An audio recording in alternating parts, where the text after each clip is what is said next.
Hi everyone, Rick here.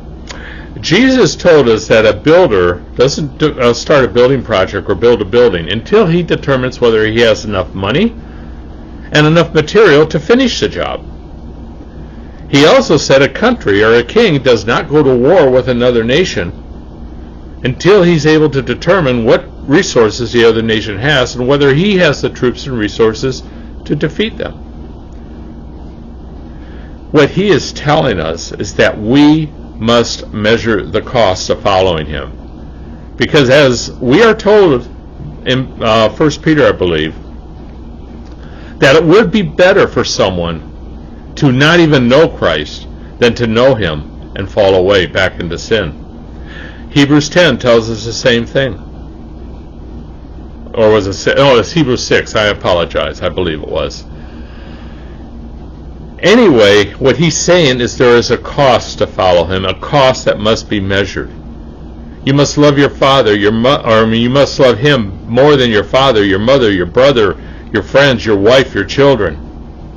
Because these who have not come to him are the ones who will turn against you.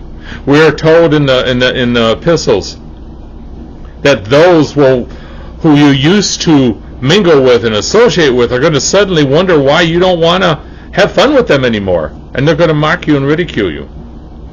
The church itself, who has compromised with the world, will persecute you. You will be kicked out of the churches. You will be stripped of certain titles and certain positions in the churches when you come to the truth and start following the Christ instead of their doctrines. You will be persecuted. And this is what Jesus is talking about by all those who follow him will be persecuted. Now, what does that persecution entail? Much of what I just said.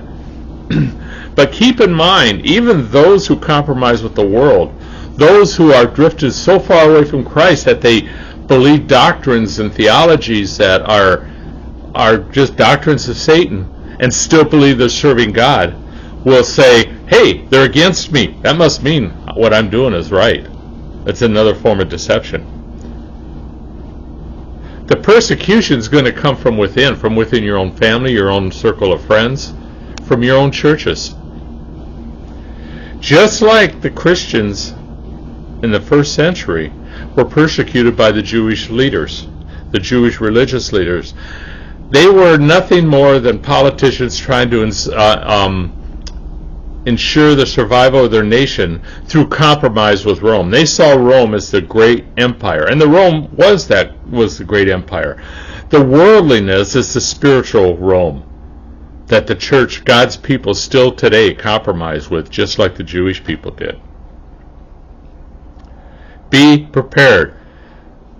Understand the cost and the price that you're going to have to pay.